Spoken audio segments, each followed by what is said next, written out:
Hi. അപ്പോൾ miss വീണ്ടും വന്നിരിക്കുകയാണ് ഓരോ ചാപ്റ്റേഴ്സിൻ്റെ ഡിസ്കഷനുമായിട്ട്. ഓൾറെഡി കണ്ടിട്ടുള്ളവരാണെങ്കിൽ നിങ്ങൾക്ക് അറിയായിരിക്കാം, ഇത് നമ്മൾ ജസ്റ്റ് ഇമ്പോർട്ടൻ്റ് ആയിട്ടുള്ള ഒരു ചാപ്റ്ററിൽ നിന്ന് നിങ്ങൾ എന്തൊക്കെ പോർഷൻസാണ് വിടാതെ പഠിക്കേണ്ടത്, എന്തൊക്കെയാണ് അതിൻ്റെ ഒരു ഇമ്പോർട്ടൻസിൽ പഠിക്കേണ്ടത്, എന്നാൽ എന്തൊക്കെയാണ് നമ്മൾ വലിയൊരു ഇമ്പോർട്ടൻസിൽ എന്ന് ജസ്റ്റ് ഒന്ന് നോക്കി പോകേണ്ട ഏതൊക്കെ ടോപ്പിക്സ് ആണെന്നുള്ളതിൻ്റെ ഡിസ്കഷനും, അതേപോലെ ഒരു ചാപ്റ്ററിൻ്റെ എത്രമാത്രം എങ്ങനത്തെ ക്വസ്റ്റ്യൻസ് ആയിരിക്കും വരുന്നത്, MCQ എത്ര എണ്ണം വരും, അല്ലെങ്കിൽ എസ്സേ ടൈപ്പ്, അത് എസ്സേ ഫോക്കസ് ചെയ്യേണ്ടതാണോ അല്ല 5 മാർക്കിൻ്റെ ഫോക്കസ് ചെയ്യേണ്ടതാണോ.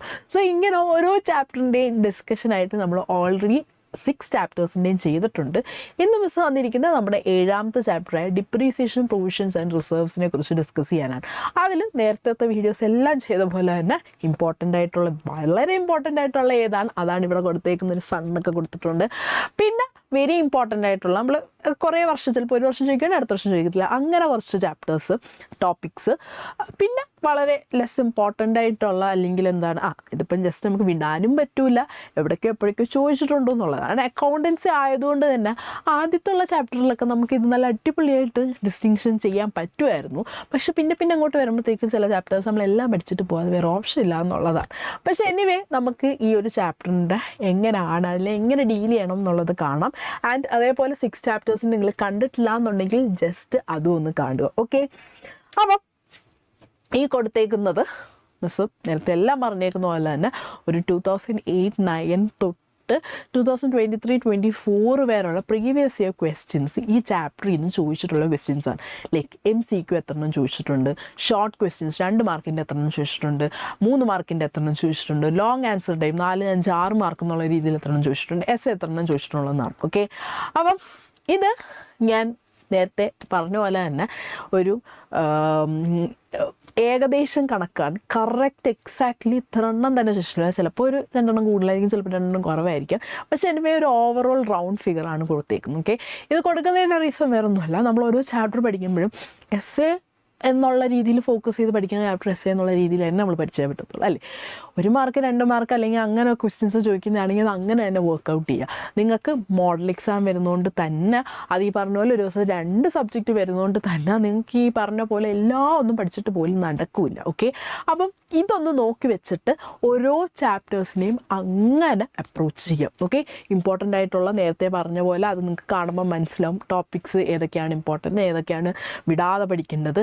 എന്നാൽ അതേപോലെ തന്നെ ഈ ചാപ്റ്ററിൽ നിന്ന് MCQ ലെവലാണോ ചോദിക്കുന്നത്, അതോ 4 മാർക്കിന് 5 ഏത് ലെവലാണെന്നുള്ളത് നമുക്ക് അറിഞ്ഞിരിക്കണം. എന്നാൽ മാത്രമേ നമുക്ക് നല്ല രീതിയിൽ സ്കോർ ചെയ്യാനും പറ്റത്തുള്ളൂ. പോരാതെ എക്സാമിന് നല്ല അടിപൊളിയായിട്ട് പെട്ടെന്ന് പഠിച്ചിട്ട് പോകണമെങ്കിൽ ഇതേ നടക്കത്തുള്ളൂ. ഓക്കെ, അപ്പം നമുക്ക് ഇത് ജസ്റ്റ് ഒന്ന് ഡിസ്കസ് ചെയ്ത് പോവാം.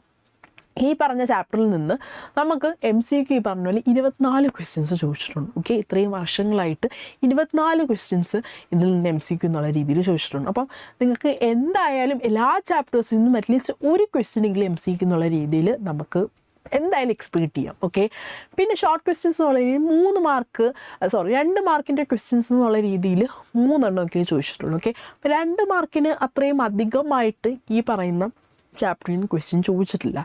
പിന്നെ നോക്കിയാൽ മതി 3 മാർക്കിൻ്റെ 4 എണ്ണമൊക്കെയാണ് ചോദിച്ചിട്ടുള്ളത്. ഓക്കെ, ഇത്രയും വർഷത്തിൻ്റെ കണക്കെടുത്തിട്ട് പറയുവാണ്. അപ്പോൾ 2 മാർക്കും 3 മാർക്കിൻ്റെയൊക്കെ വളരെ കുറച്ച് ക്വസ്റ്റ്യൻസേ ചോദിച്ചിട്ടുള്ളൂ. ഓക്കെ, പക്ഷേ എന്നും പറഞ്ഞ് നമുക്ക് വിടാൻ പറ്റില്ല. ഓക്കെ, പക്ഷേ ഈ ഒരു ലെവലിലാണ് കൂടുതൽ. 1 മാർക്കിൻ്റെ എന്തായാലും നമുക്ക് എക്സ്പെക്റ്റ് ചെയ്യാം. പക്ഷേ 2 മാർക്ക് 3 മാർക്കിൻ്റെയൊക്കെ ഇത്രയും ക്വസ്റ്റ്യൻസേ ചോദിച്ചിട്ടുള്ളൂ. പിന്നെ ചോദിച്ചിട്ടുള്ള ഏറ്റവും കൂടുതൽ ചോദിച്ചിട്ടുള്ളത് 4 മാർക്ക്, അതേപോലെ 5 മാർക്ക്, 6 മാർക്കിൻ്റെ ഇപ്പം നിങ്ങൾക്ക് നിങ്ങളുടെ പാറ്റേണിലില്ല. ഇത് പണ്ടത്തെ ക്വസ്റ്റ്യൻസും കൂടെ എടുത്തേക്കുന്നതുകൊണ്ടാണ് ഈ 6 മാർക്കിൻ്റെ വരുന്നത്. ഓക്കെ, അപ്പം നോക്കിയാൽ 4 മാർക്കിൻ്റെ 17 എണ്ണമാണ് ചോദിച്ചിരിക്കുന്നത്. ഓക്കെ, അതേപോലെ 5 മാർക്കിന് 6 എണ്ണം ചോദിച്ചിട്ടുണ്ട്. 6 മാർക്കിന് 1 എണ്ണം. ഞാൻ പറഞ്ഞ പോലെ പാറ്റേൺ മാറിയപ്പോൾ അത് മാറി. പക്ഷേ ഈ 4-5 മാർക്ക് എന്നുള്ള രീതിയിൽ ആലോചിക്കുമ്പം നിങ്ങൾ ഇത്രമാത്രം ആലോചിച്ചാൽ മതി, ഈ ലെവലിലായിരിക്കും ഇത്രയും മാർക്കിൻ്റെയൊക്കെ ആയിരിക്കും ക്വസ്റ്റ്യൻസ് കൂടുതലും നമുക്ക് ഈ ചാപ്റ്ററിൽ നിന്ന് എക്സ്പെക്റ്റ് ചെയ്യാൻ പറ്റുന്നത്. ഓക്കെ, അപ്പം 4, 5, 6 4, 5 എന്നുള്ള രീതിയിൽ തന്നെ അത്രയും ഇമ്പോർട്ടൻ്റ് ആയിട്ട് ഇത് പഠിക്കുക എന്നുള്ളതാണ്. നമുക്ക് വെറുതെ കളയാൻ പറ്റില്ല. 2 മാർക്കിൻ്റെയും 3 മാർക്കിൻ്റെയൊക്കെ കുറച്ച് ക്വസ്റ്റ്യൻസായി ചോദിച്ചിട്ടുള്ളെങ്കിലും ഈ പറഞ്ഞ 4, 5 മാർക്ക് എന്നുള്ളത് എന്തായാലും കുറേ ചോദിച്ചിട്ടുണ്ട്. ഓക്കെ, അപ്പം ഈ പ്രാവശ്യവും നമുക്കത് എക്സ്പെക്റ്റ് ചെയ്യാം. നമുക്ക് ഈ ഒരു ചാപ്റ്ററിൽ 4, 5 മാർക്ക് എന്നുള്ള രീതിയിൽ എന്തായാലും ക്വസ്റ്റ്യൻസ് വരും. ആൻഡ് അത് തിയറി ആയിരിക്കാം, ചിലപ്പോൾ പ്രോബ്ലം ആയിരിക്കാം, ഡിപ്പെൻസ് അപ്പോൺ അറിയില്ല. പക്ഷെ എങ്ങനെ വന്നാലും നമുക്കത് അപ്രോച്ച് ചെയ്യാൻ അറിഞ്ഞിരിക്കണം. പിന്നെ എസ് ഇതുവരെ ചോദിച്ചിട്ടില്ല.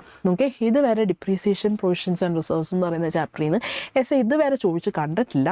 ഓക്കെ, ഇനിയാണെങ്കിലും നമുക്ക് നോക്കാം. ഇതുവരെ ചോദിക്കാത്തതുകൊണ്ട് തന്നെ ചോദിക്കാനുള്ള സ്കോപ്പ് വളരെ കുറവാണ്. അപ്പം കൂടുതലും നമ്മൾ ഈ ഒരു ചാപ്റ്ററിന് ഫോക്കസ് ചെയ്യേണ്ടത് ഈ പറഞ്ഞ പോലെ 4-5 മാർക്ക് എന്നുള്ള രീതിയാണ്. ഓക്കെ, 1 മാർക്കിൻ്റെയൊക്കെ ഞാൻ പറഞ്ഞ പോലെ ഫോക്കസ് ചെയ്യേണ്ടതെന്നില്ല. ഓൾറെഡി നമ്മൾ ആ ഒരു തിയറി പഠിച്ചാൽ മാത്രമേ നമുക്ക് പ്രോബ്ലം ചെയ്യാൻ കുറച്ചുകൂടെ സിമ്പിളായിട്ട് വരത്തുള്ളൂ. അപ്പോൾ അതെന്തായാലും പഠിക്കണം, കാരണം അതെങ്ങനെ ചോദിക്കുന്നതെന്ന് നമുക്കറിയില്ല. ഇതിന് കുറേ തിയറി പോർഷൻസ് ഉണ്ട്. ഓക്കെ, കാരണം നമ്മൾ ബാക്കിയുള്ളതൊക്കെ പഠിക്കുമ്പോൾ കുറച്ച് തിയറി പോർഷൻസേ നമുക്ക് വരുന്നുള്ളൂ. പക്ഷേ ഇതിൽ കുറേ തിയറി ചോദിക്കാനുള്ള ചാൻസും ഉണ്ട്. ഓക്കെ, അപ്പോൾ അത് നമ്മൾ എന്തായാലും നോക്കി വെക്കണം. അപ്പോൾ നമുക്ക് ഓരോ പോർഷൻസ് ഏതാണ് വളരെ ഇമ്പോർട്ടൻ്റ് ആയിട്ട് പഠിക്കേണ്ടതെന്നുള്ളത് നമുക്ക് നോക്കാം. യെസ്, ഫസ്റ്റ് തന്നെ ഡിപ്രീസിയേഷൻ എന്താണെന്നുള്ളതാണ്. ഓക്കെ, അത് ഞാൻ പറഞ്ഞല്ലോ, വാട്ട് ഈസ് ഡിപ്രീസിയേഷൻ എന്ന് പറഞ്ഞൊന്നും ചോദിക്കത്തില്ല. ഓക്കെ, പക്ഷേ ഇവിടെ നിങ്ങൾ ഫോക്കസ് ചെയ്യേണ്ട ഒരു കാര്യം, നമ്മൾ decrease in the value of fixed അസറ്റാണ് ഡിപ്രീസിയേഷൻ. ഓക്കെ, ആ ഒരു ടേം വളരെ ഇമ്പോർട്ടൻ്റ് ആണ്. ഓക്കെ, അല്ലാതെ വാട്ട് ഇസ് ഡിപ്രീസിയേഷൻ എന്ന് പറഞ്ഞൊന്നും എന്തായാലും ചോദിക്കാൻ പോകുന്നില്ല. ഓക്കെ, നമുക്ക് വേണ്ടതെന്നാണ് decrease in the value of fixed asset എന്നുള്ള രീതിയിൽ അതെന്താണെന്നുള്ള രീതിയിൽ ചിലപ്പോൾ 1 മാർക്കിനെങ്ങാണം എന്തെങ്കിലും MCQ രീതിയിലുള്ള ക്വസ്റ്റ്യൻ ആയിരിക്കും, അല്ലെങ്കിൽ 1 മാർക്കിൻ്റെ ആയിരിക്കും. അല്ലാതെ വാട്ട് ഇസ് ഡിപ്രീസിയേഷൻ എന്ന് പറഞ്ഞൊന്നും ചോദിക്കത്തില്ല. പക്ഷേ അത് നമ്മൾ അറിഞ്ഞിരിക്കണം. അതെന്തുകൊണ്ടാണ് അറിഞ്ഞിരിക്കുന്നതെന്ന് പറഞ്ഞു കഴിഞ്ഞാൽ അത് ബാക്കിയുള്ള വേറെ കുറച്ച് ടേംസും കൂടെ ഉണ്ട്. ഓക്കെ, അപ്പോൾ അത് കാണുമ്പോൾ നിങ്ങൾക്ക് മനസ്സിലാവും അത് എന്തുകൊണ്ടാണ് അറിഞ്ഞിരിക്കേണ്ടതെന്ന്. ഓക്കെ, അതേപോലെ പഠിക്കുന്നത് ഞാൻ പറഞ്ഞ പോലെ ഇതിൽ കുറച്ച് തിയറി പോർഷൻ ഉണ്ട്. ഓക്കെ, പ്രോബ്ലം ഉണ്ട്, തിയറി ഉണ്ട്, രണ്ടും ഈക്വലായിട്ട് പഠിക്കേണ്ട ചാപ്റ്ററാണ്. ഇതിൽ തന്നെ അതേ ഈ പറഞ്ഞ പോലെ ഫീച്ചേഴ്സ് ഓഫ് ഡിപ്രീസിയേഷൻ ആണ്. ഓക്കെ, ഇതും മിസ്റ്റർ സ്റ്റാർ അണ്ടിട്ടേക്കുന്നത്. അതിൻ്റെ അർത്ഥം എന്ന് പറഞ്ഞാൽ ഇതെന്തായാലും പഠിക്കാതെ വിടാൻ പറ്റൂല. എല്ലാ വർഷവും ചോദിച്ചിട്ടുണ്ടോ എന്ന് വെച്ചാൽ ഇല്ല, പക്ഷേ ഇതിൽ നിന്ന് കുറേയൊക്കെ ക്വസ്റ്റ്യൻസ് ചോദിച്ചിട്ടുണ്ട്. അതും തിയറി എന്നുള്ള രീതിയിലും വളരെ ഇമ്പോർട്ടൻ്റ് ആയിട്ട് ചോദിച്ചിട്ടുണ്ട്. ഓക്കെ, അപ്പോൾ ഇതേപോലെ ഫീച്ചേഴ്സ് എന്താണെന്നുള്ള രീതിയിൽ നിന്ന് പറഞ്ഞ് ക്വസ്റ്റ്യൻ ചോദിച്ചിട്ടുണ്ട്. ആൻഡ് പിന്നെ വരുന്നതാണ് ഇവിടെ സണ്ണൊക്കെയാണ് കൊടുത്തേക്കുന്നത്. അതിൻ്റെ അർത്ഥം എന്ന് പറഞ്ഞാൽ very very very very important ആണ്. ഓക്കെ, വളരെ ഇമ്പോർട്ടൻ്റ് ആയിട്ട് വിടാതെ പഠിക്കേണ്ടതാണ്. ഞാൻ പറഞ്ഞ പോലെ 1 മാർക്ക് 2 മാർക്കിനായിരിക്കും ചോദിക്കുന്നത്, ബട്ട് സ്റ്റിൽ ഏറ്റവും ഇമ്പോർട്ടൻ്റ് ആയിട്ട് പഠിക്കേണ്ടതാണ്. അതിൽ തന്നെ ഡിപ്ലീഷൻ എന്നുള്ളതിനേയും കാട്ടി കൂടുതൽ ഇമ്പോർട്ടൻ്റ് ആയിട്ട് പഠിക്കേണ്ട അമോർട്ടൈസേഷനാണ്. ഓക്കെ, ഏറ്റവും കൂടുതൽ തവണ ഈ പറയുന്ന അമോർട്ടൈസേഷൻ എന്നുള്ള ടേം വെച്ചിട്ടാണ് ചോദിച്ചിട്ടുള്ളത്. ഡിപ്ലീഷനും 1-2 പ്രാവശ്യം ചോദിച്ചിട്ടുണ്ട്. പക്ഷേ എന്നിരുന്നാലും ഈ 2 ടേംസ് ആണ് ഉള്ളത്. അപ്പോൾ ഇത് രണ്ടും എന്തായാലും പഠിച്ചിട്ട് പോവുക. കാരണം എങ്ങനെ വേണമെങ്കിലും ചോദിക്കാം, പ്രാക്ടിക്കൽ ലെവൽ ആയതുകൊണ്ട് എങ്ങനെ വേണമെങ്കിലും ചോദിക്കാം. ഓക്കെ, അതുകൊണ്ട് നമ്മൾ അതും എക്സ്പെക്റ്റ് ചെയ്യുകയാണെങ്കിൽ ചിലപ്പോൾ ഡിപ്ലീഷൻ അമോർട്ടൈസേഷൻ ആയിരിക്കാം ചോദിക്കുന്നത്. ഓക്കെ, അടുത്തത് കോസസ് ഓഫ് ഡിപ്രീസിയേഷൻ. അത് ഞാൻ പറഞ്ഞ പോലെ എല്ലാ വർഷവും കോസസ് ഓഫ് ഡിപ്രീസിയേഷൻ ചോദിച്ചിട്ടുണ്ടോ എന്ന് പറഞ്ഞാൽ ഇല്ല. പക്ഷേ ഇടയ്ക്കിടയ്ക്ക് തിയറി പോർഷൻ ഇമ്പോർട്ടൻ്റ് ആയതുകൊണ്ട് തന്നെ ഇതിൽ നിന്നുള്ള ക്വസ്റ്റ്യൻസ് കോസസ്, നീഡ് ഇങ്ങനെയൊക്കെ ചോദിച്ചിട്ടുണ്ട്. അതേപോലെ നീഡ്. ഓക്കെ, നമ്മൾ ഫീച്ചേഴ്സ് നോക്കി, കോസ് നോക്കി, നീഡ്, ഡിപ്രീസിയേഷൻ തന്നെ ഈ പറയുന്ന 3 രീതിയിലും ഉള്ള ക്വസ്റ്റ്യൻ ചോദിച്ചിട്ടുണ്ട്. അപ്പോൾ അത് നമ്മൾ എന്തായാലും അറിഞ്ഞിരിക്കണം. ഓക്കെ, പിന്നെ വരുന്നതാണ് ഫാക്ടേഴ്സ് എഫക്റ്റിംഗ് ഡിപ്രീസിയേഷൻ എന്നുള്ളത്. അത് ഇത് തിയറി രീതിയിൽ ചോദിച്ചിട്ടുണ്ട്. പക്ഷെ തിയറിയേയും കാട്ടി കൂടുതൽ നമുക്ക് പ്രോബ്ലം എന്നുള്ള രീതിയിൽ ഇതെന്ത് ഫാക്ടേഴ്സ് എഫക്റ്റിംഗ് ഡിപ്രീസിയേഷൻ എന്ന് പറയുമ്പോൾ ഇവിടെ കൊടുത്തിരിക്കുന്നത് കോസ്റ്റ്, റെസിഡ്യൂവൽ വാല്യൂ, യൂസ്ഫുൾ ലൈഫൊക്കെയാണ്. പക്ഷേ ഈ ഒരു ഫോർമുല ഇമ്പോർട്ടൻ്റ് ആണ്. കാരണം നിങ്ങൾക്ക് പ്രോബ്ലം ചെയ്യുമ്പോൾ ചിലപ്പോൾ ഡിപ്രീസിയേഷൻ്റെ പെർസെൻറ്റേജ് എന്നുള്ള രീതിയിൽ ഡയറക്റ്റ് ആയിട്ട് കൊടുക്കാൻ ചാൻസ് ഇല്ല. ചിലപ്പോൾ ഇങ്ങനെ ആയിരിക്കും കൊടുത്തേക്കുന്നത്. ഓക്കെ, സോ അത് ചെയ്തിട്ട് വേണം നമുക്ക് സോൾവ് ചെയ്തിട്ട് പ്രോബ്ലം ചെയ്യാൻ. ഓക്കെ, പക്ഷെ അതേപോലെ തന്നെ വീണ്ടും കുഴപ്പം വരുന്നത് എന്താണ്, തിയറി എന്നുള്ള രീതിയിലും ചോദിക്കാം. ഓക്കെ, അപ്പോൾ ഇത് കൂടുതലും തിയറി പെർസ്പെക്റ്റീവിനെക്കാട്ടി കൂടുതൽ പ്രോബ്ലത്തിൽ ഈ പറയുന്ന ചാപ്റ്റർ ചോദിക്കാൻ ചാൻസ് ഉണ്ട്, അല്ലെങ്കിൽ ഈ ഒരു ടോപ്പിക്ക് ചോദിക്കാൻ ചാൻസ് ഉണ്ട്. പിന്നുള്ളത് പ്രോബ്ലംസ് ആണ്. ഓക്കെ, പ്രോബ്ലംസ് നിങ്ങൾ പഠിക്കേണ്ടത് എങ്ങനെയാണെന്ന് ചോദിച്ചു കഴിഞ്ഞാൽ 3 രീതിയിലാണ്. ഓക്കെ, 3 രീതി എന്താണെന്ന് ചോദിച്ചു കഴിഞ്ഞാൽ, ഒന്ന് നിങ്ങൾക്ക് കാണാൻ പറ്റുന്ന പോലെ തന്നെ നമുക്ക് പഠിക്കേണ്ട ഒരു സംഭവം എന്ന് പറഞ്ഞാൽ ഇത് ഡിപ്രീസിയേഷൻ കണ്ടുപിടിക്കുക എന്നുള്ള രീതിയിൽ ചോദിക്കും. ഓക്കെ, അത് 1 ഓഫ് ദി മെത്തേഡ്. അത് കണ്ടുപിടിച്ചിട്ട് നമ്മൾ നോർമലി ഡിപ്രീസിയേഷൻ കണ്ടുപിടിച്ച് ചെയ്യുക എന്നുള്ളതാണ്. ഓക്കെ, രണ്ടാമത് നിങ്ങൾക്ക് വരാൻ പോകുന്ന മെയിനായിട്ടുള്ളൊരു സംഭവം എന്ന് പറഞ്ഞാൽ പുതിയൊരു മെഷീനറിയും കൂടെ വാങ്ങിച്ചു കഴിഞ്ഞാൽ എങ്ങനെയായിരിക്കും എന്നുള്ളത്. ഓക്കെ, പുതിയൊരു മെഷീനറി കൂടെ വാങ്ങിച്ചു കഴിഞ്ഞാൽ അതെങ്ങനെയായിരിക്കും. ഓൾറെഡി ഒരു മെഷീനറി ഉണ്ട്, പിന്നെ പുതിയ മെഷീനറി വാങ്ങിച്ചു, അപ്പോൾ അതിൻ്റെ ഡിപ്രീസിയേഷനും കാര്യങ്ങളും എങ്ങനെയാണെന്നുള്ളതും. പിന്നെ വരുന്നതാണ് ലാസ്റ്റ് ഓൾറെഡി ഓൾഡൊരു മെഷീനറി ഉണ്ട്, പുതിയൊരു മെഷീനറി വാങ്ങിക്കുന്നു, അതോടൊപ്പം തന്നെ ഓൾഡ് മെഷീനറി നമ്മൾ സെല്ല് ചെയ്യുവാണ് അല്ലെങ്കിൽ വിൽക്കുവാണ്. ഓക്കെ, അപ്പോൾ നമ്മൾ എങ്ങനെയായിരിക്കും എഴുതുന്നതെന്നുള്ളതാണ്. ഓക്കെ, അപ്പം ഈ ഒരു 3 സംഭവങ്ങളാണ് ഇതിൽ ഏറ്റവും ഇമ്പോർട്ടൻ്റ് ആയിട്ട് നമ്മൾ നോക്കണം. ഇതിൻ്റെ അപ്പുറത്തോടുള്ള ക്വസ്റ്റ്യൻ ഒന്നും അവർ ചോദിക്കത്തില്ല. ആദ്യം ഞാൻ പറഞ്ഞത് വളരെ സിമ്പിളായിട്ടുള്ളതാണ്, പ്രത്യേകിച്ച് കാര്യമൊന്നുമില്ല. പക്ഷേ രണ്ടാമത് ഈ പുതിയ മെഷീനറി വാങ്ങിക്കുമ്പോൾ അതിൻ്റെ വേറെ സംഭവമുണ്ട്. ആൻഡ് അതേപോലെ തന്നെ മൂന്നാമത് വരുന്നത് എന്താണ്, പുതിയ മെഷീനറി വാങ്ങിക്കുന്നു, പഴയ മെഷീനറി നമ്മൾ വിൽക്കുന്നു. ഇതെല്ലാം എങ്ങനെയാണ് ചെയ്യുന്നതെന്നുള്ളത്. ഇത്രയാണ് ഇതിൽ നിന്ന് നമുക്ക് ചോദിക്കാനുള്ള മാക്സിമം ക്വസ്റ്റ്യൻസ്. പിന്നെ മിസ് ഒരു കാര്യം കൂടെ പറഞ്ഞുതരാം. നമ്മളൊരു പ്രോബ്ലം എടുത്ത് ചെയ്യുമ്പോൾ, ഓക്കെ, പ്രത്യേകിച്ച് ഡിപ്രീസിയേഷൻ എന്നുള്ള രീതിയിൽ നമ്മൾ എന്തെങ്കിലും ഒരു പ്രോബ്ലം എടുത്ത് ചെയ്യുമ്പോൾ നമ്മൾ നോക്കേണ്ട കുറച്ച് കാര്യങ്ങളുണ്ട്, അല്ലെങ്കിൽ അറിഞ്ഞിരിക്കേണ്ട കുറച്ച് കാര്യങ്ങളുണ്ട്. ഓക്കെ, അതെന്താണെന്നുള്ളത് സിമ്പിളായിട്ട് ഒന്ന് പറഞ്ഞു തരാം. ഓക്കെ, ഒന്ന് ഏത് പ്രോബ്ലം ആയിക്കോട്ടെ, ഓക്കെ, ഏത് ടൈപ്പ് ഓഫ് പ്രോബ്ലം ആയിക്കോട്ടെ, നമ്മളൊന്ന് അറിഞ്ഞിരിക്കേണ്ടതെന്ന് പറഞ്ഞാൽ ഇമ്പോർട്ടൻ്റ് ആയിട്ട് നോക്കേണ്ടത് ഡേറ്റ്. ഓക്കെ, ഡേറ്റ് വളരെ ഇമ്പോർട്ടൻ്റ് ആണ്. ജേർണലിനും ലെഡ്ജറിനും ബാക്കിയുള്ളതിനൊക്കെ ഡേറ്റ് നമ്മൾ വലിയ ഇമ്പോർട്ടൻസ് കൊടുത്തിട്ടില്ലെങ്കിലും ഇതിന് ഡേറ്റ് വളരെ ഇമ്പോർട്ടൻ്റ് ആണ്. ഓക്കെ, എപ്പോഴാണ് ആ മെഷീനറി വാങ്ങിച്ചത് എന്നുള്ളത് കൃത്യമായിട്ട് നമ്മൾ അറിഞ്ഞിരിക്കണം. അതോടൊപ്പം തന്നെ വരുന്നതാണ് അക്കൗണ്ടിങ് പീരിയഡ്.